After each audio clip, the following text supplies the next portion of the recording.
Au sommaire de ce 19h30, fini la campagne électorale, place maintenant à la réalisation des promesses de campagne après l'élection présidentielle. À Bobo-Dioulasso, une coalition d'organisations de la société civile a décidé de veiller à la mise en œuvre du programme des sociétés de Roch Marc Christian Kaboré dans la ville de Sia. Vous l'entendrez. Dans la commune des Itenga, les populations du village de Tanlili en ont marre d'inhaler la poussière à longueur de journée, des nuages de poussière provoqués par les engins roulants de la société minière Bissagod. La route traversant le village a été barricadée ce 5 janvier en signe de protestation. Et puis, le plateau omnisport de Yéguéré, toujours utilisé à des fins extrasportives. La situation n'a pas changé depuis notre reportage il y a environ un an. Au contraire, les choses semblent être devenues pires. Nos équipes ont rencontré tous les acteurs concernés, la jeunesse, les autorités communales, la direction régionale des sports et loisirs de Bobo-Dioulasso. Tous les détails sur cette affaire dans ce journal. Voilà pour le sommaire. Bonsoir et bienvenue. Il est un peu plus de 19h30 et au moment où je vous parle, on ne connaît toujours pas le nom du Premier ministre. Sa nomination devrait peut-être intervenir dans les minutes ou les heures à venir. Mais en attendant la formation du nouveau gouvernement et donc l'exécution du programme de société du président réélu, des organisations de la société civile s'organisent déjà pour veiller à la mise en œuvre des promesses de campagne de Roch Marc Christian Kaboré. Logement, santé, industrie, route, à Bobo-Dioulasso, le président réélu est attendu au pied du mur. Surtout Justin Dabiré. L'habitat et l'urbanisme, la santé et les infrastructures routières, voici en outre les chantiers sur lesquels Moussa Traoré et ses camarades, membres d'un collectif d'OSC de la ville de Sia, disent garder l'œil grand ouvert durant le second quinquennat du président Roch Marc Christian Kaboré. Nous exigeons l'accentuation de son programme de développement dans les domaines suivants. Doter les centres de santé d'ambulances médicalisées. Doter la ville des centres de production d'oxygène médical. Il faut créer des villes connexes, c'est-à-dire les banlieues autour de Bobo, afin de résoudre le problème des quartiers spontanés qu'on appelle non lotis. Il faut faire le bitumage de plusieurs réseaux routiers qui rejoignent les quartiers périphériques.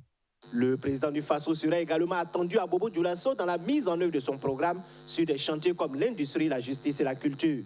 Dans le domaine industriel, il faut rendre effective la zone économique spéciale de Samandéni et en faire un nouveau pôle de croissance. Relancer les unités fermées comme Josira, qui pourrait devenir une unité de production de beurre de qualité. Nous demandons à ce que le gouvernement fasse la réhabilitation du palais de justice afin d'éliminer les coûts de location des différents bâtiments.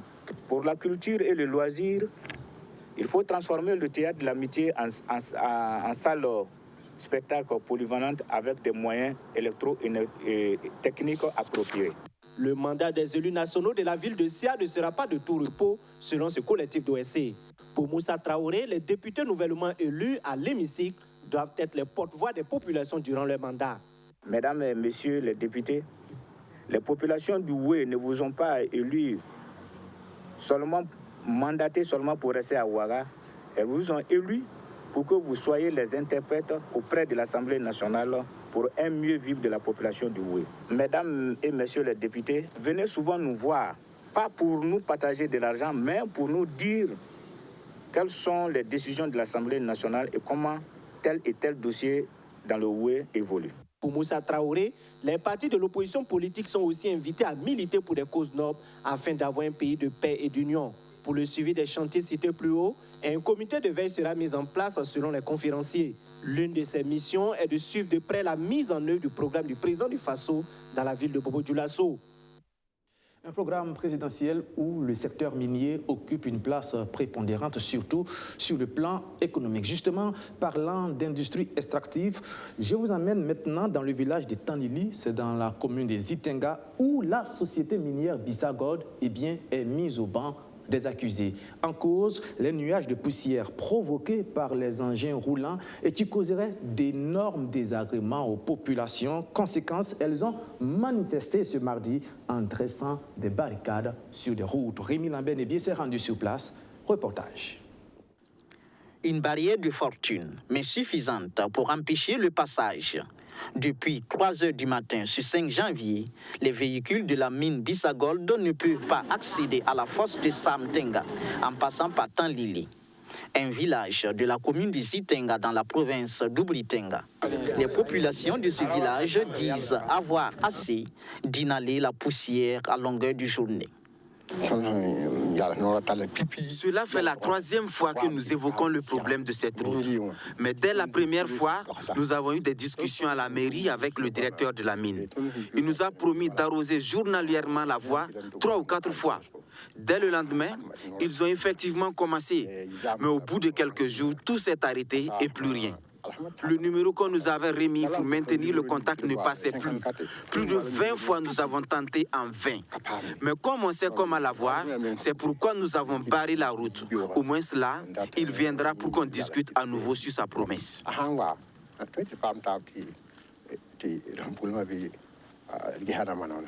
Bissagold reconnaît avoir connaissance de cette préoccupation, mais se justifie de n'emprunter la voie que de façon saisonnière. Et c'est une question effectivement qui a été évoquée à 2 reprises. Et nous avons promis d'arroger la voie. Nous avons entrepris d'arroger, on le faisait régulièrement. Mais à un certain moment, nous avons stoppé nos activités, on ne passait pas par cette route. C'est ce qui fait qu'à un certain moment, on n'arrogeait plus. C'est maintenant, et lorsqu'il y a la saison des pluies, nous revenons pour emprunter cette route. Et comme on a emprunté cette route pendant la saison des pluies, et que les communautés ont posé leurs préoccupations, on a décidé en même temps de rester là-bas et d'arroger. Nous allons emprunter et nous allons aussi arroger pour nos préoccupations des communautés. Sinon, c'était les véhicules légers qui passaient là-bas. Les nuisances de la poussière dans le village sont perceptibles. L'association des femmes du village dit subir durement les conséquences. Vous voyez la maison derrière moi, c'est notre centre professionnel. On y faisait du tissage, on fabriquait du savon et plusieurs autres activités. Mais la poussière nous a contraints à abandonner les lieux. On ne peut plus rien exposer pour vendre. Il y avait un moulin juste à côté. Mais on a été obligé de fermer parce qu'on ne peut plus rien moudre à cause de la poussière. Franchement, il faut que ça cesse. Il y a 2 sociétés d'extraction dans la commune de Zitenga. Mais allez-y voir les routes qu'elles empruntent. Il y a un semblant de bitume et on arrose tous les jours sans que les villages traversés n'aient eu recours à ce que nous faisons ce matin. Mais ce sont juste des carrières qu'elles exploitent. Pourtant, chez nous, c'est l'or et il y a 20 à 40 camions qui empruntent la voie par jour. Qu'ils fassent pardon et qu'ils viennent nous écouter. Avec ce mouvement d'humeur, la population dit ne plus revendiquer l'arrosage régulier de la route, mais son bitumage. Nous voulons du goudron. C'est de l'or que la mine exploite ici. Qu'est-ce qui coûte plus cher que l'or? De la façon qu'elle en tire profit, qu'elle nous fasse en profiter aussi. Allez-y faire une enquête au niveau du CSPS. Vous trouverez que la plupart des malades de Tanlili ont des soucis respiratoires. Pour moi, c'est une route qui est ouverte à la circulation publique. C'est normal, c'est une préoccupation des communautés. Elles peuvent demander à la mine de bitumer. Si la mine a les moyens, elle peut le faire. Parce que la mine a toujours un programme d'accompagnement des communautés. Et généralement, nous mettons en place un budget à disposition de la commune. Et c'est la commune qui définit les priorités. Et nous tenons compte de ces priorités-là pour investir.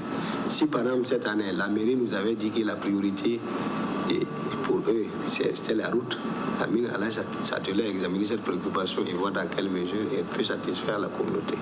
Tanlili dit ne pas être associé au cadre de concertation mis en place pour discuter des préoccupations des villages impactés par l'exploitation de la mine. Dans leur cadre de concertation, ils ont choisi des villages riverains de la mine pour inclure et nous mettre à l'écart. Donc, ce sont les plans d'action de ces villages qui sont examinés. Pourtant, tous les villages traversés par la route relèvent du chef de Tanlili. Mais imaginez qu'ils nous disent dans quelques mois que l'exploitation de la fosse est terminée. À qui la perte? Et pour la mise en œuvre du parc de concertation obéit à des principes. C'est quand le village est impacté qu'il est intégré dans le cadre de concertation. Mais lors de la dernière rencontre, du fait de la route, parce que la route traverse leur village, ils ont demandé à être intégrés dans le cadre de concertation. Et je pense que mes collaborateurs ici présents peuvent témoigner. Nous avons demandé à la mairie d'intégrer ce village dans le cadre de concertation. Donc aujourd'hui, c'est tout à fait curieux de dire qu'ils ne sont pas membres du cadre de concertation. Autre revendication de la population de Tanlili, le dédommagement des champs et exploitations impactés par la construction de la voie. Mais pour la direction du Bissagold, tout compromis pourrait être trouvé au cours des discussions au sein du cadre de concertation. Elle invite donc la population à privilégier le dialogue. Il y a un an, nous vous montrions le mécontentement de la jeunesse et des acteurs sportifs de Bobo-Dioulasso au sujet du plateau omnisport de Yéguéré, utilisé pour abriter des activités extrasportives en tout genre, festivals, expositions, lunch, bien sûr, avec leur corollaire de dégradation des aires des Jeux. Eh bien, les choses ne semblent pas s'être améliorées. Bien au contraire, la situation est devenue pire. La commune et la direction régionale des sports et loisirs sont pointés du doigt. Bobo-Dioulasso, Sidato Drabo, surtout Justin Dabiré. 2 ans seulement après l'inauguration du plateau omnisport de Yéguéré, les acteurs sportifs se plaignent de l'utilisation de cet espace qui leur est dédié. Le plateau est beaucoup plus utilisé pour des activités festives, notamment les festivals et les lunchs, au détriment de la pratique du sport. Peut-être nous, on ne comprend plus le français, ou bien c'est qu'on est allé apprendre à l'école, on a appris, c'est que sincèrement, on ne comprend plus. Voilà, puisque quand on parle du sport et omnisport, sincèrement dit, ça appelle tout le monde, ce qui veut dire que toutes sortes de sports est praticable ici. Mais nous autres là, on vient, on constate que non, ce sont des choses culturelles qui sont en train de se passer ici. Pendant notre préparation, il y a certains même... Souvent même, on arrêtait les entraînements, on ramassait les trucs là pour faire sortir du terrain. Parce que c'était trop. Des activités culturelles qui dégradent de plus en plus l'aire de sport. La dégradation du trou intervient le samedi 19 décembre 2020. Après avoir déposé du matériel pour un lunch, un camion semi-remorque, en voulant sortir par la porte principale, déracine la devanture du plateau omnisport. On dit que c'est un lieu sportif. Et si on vient trouver les choses culturelles en train de se passer, est-ce qu'au niveau de la maison de la culture, les sportifs osent aller rentrer avec leurs ballons là-bas en disant qu'ils vont s'entraîner? À la SNC, Semaine nationale de la culture, là où on célèbre ça, est-ce que nous osons aller, implanter nos poteaux pour dire que non, les enfants vont jouer du maracana ou quoi que ce soit? La dernière fois qu'on a pu approcher une autorité, c'était l'adjoint du maire qui était venu ici lors du festival de bétail. Ils avaient parqué du bétail sur le terrain. On a soulevé le problème, on l'a approché, elle nous avait dit de nous approcher de la mairie pour pouvoir soulever la doléance là.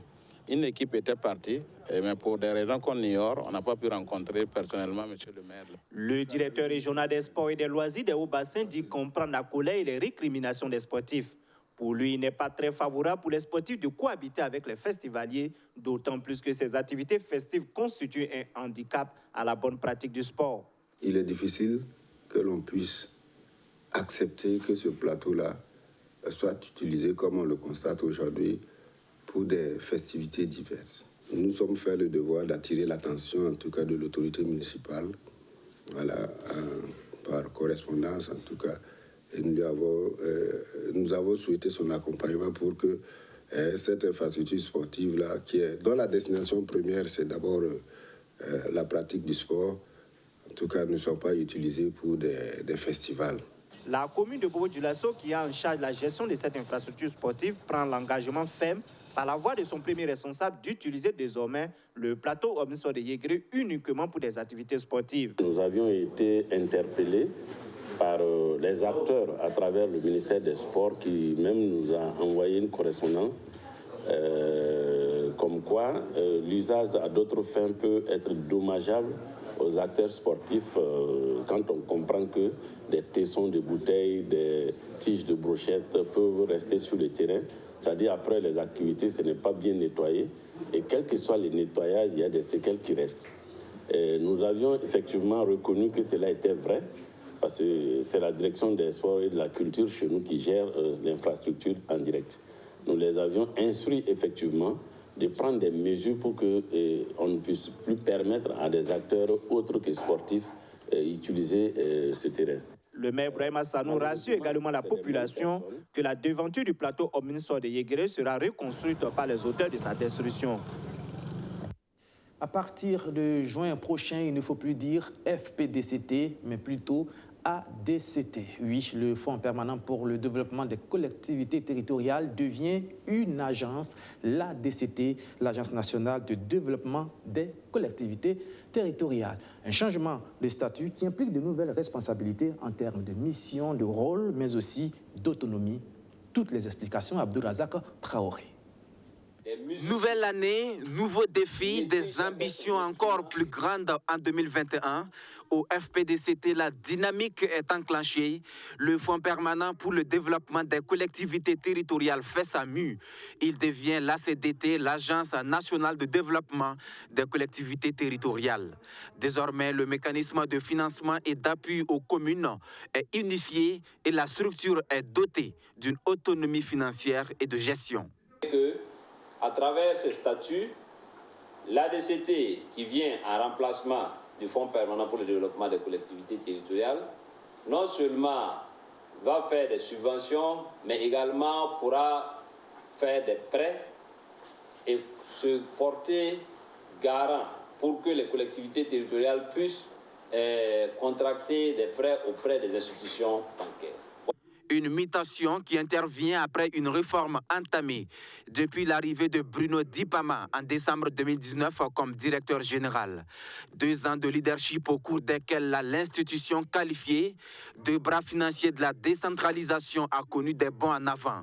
Entre 2019 et 2020, 3 projets majeurs ont été ajoutés aux opportunités de financement des collectivités déjà disponibles. Projet 3 frontières d'un montant de 6 milliards 550 millions de francs CFA financés par l'AFD est entré en vigueur et couvre les régions du Sahel et du Nord. À ce projet, il faut ajouter le Fonds de développement communal qui est dans sa phase 3 d'un montant également de 6 milliards 500 millions de francs CFA financés par la KfW, c'est-à-dire la coopération financière allemande. Et enfin, le dernier né des projets, le projet RFP GDT d'un montant de 91 989 000 francs CFA financé par la FAO. À cela s'ajoute l'augmentation du nombre de partenaires techniques et financiers. La FAO est désormais partenaire et très bientôt, la Banque mondiale devrait l'être aussi. Un système de suivi des investissements renforcé, tout comme les moyens logistiques de l'institution, une visibilité accrue grâce aux conventions avec les médias, la réduction du délai de décaissement des fonds au profit des communes. Désormais, l'opération se fait en 72 heures grâce à un personnel renforcé à travers des formations, des recrutements et surtout une équipe qui dispose depuis avril 2020 de nouveaux locaux plus commodes au traitement des dossiers, se satisfait le directeur général. Actualité internationale à présent, d'abord direction la Centrafrique où l'élection présidentielle a livré son verdict. Le président sortant, Faustin Archange Touadéra, a été réélu dès le premier tour avec un score de 53,92% des voix. Des résultats qui restent à confirmer par la Cour constitutionnelle dans un contexte électoral très tendu. Faustin Archange Touadéra réélu dès le premier tour en République centrafricaine. Le président sortant a recueilli la majorité absolue avec 53,92% des votes à l'issue d'une élection particulièrement tendue. Les résultats dévoilés hier soir par la commission électorale doivent encore être validés par la Cour constitutionnelle après d'éventuels recours.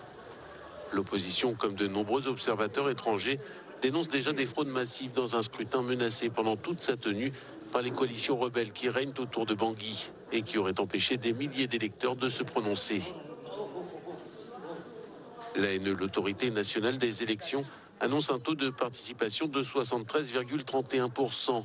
Une farce, selon le Premier ministre Anissé Georges Dolonguélé, arrivé en 2e position avec 21,01% des suffrages exprimés.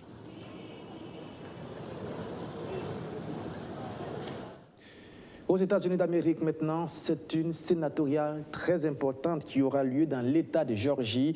Elle indiquera qui va contrôler le Sénat américain.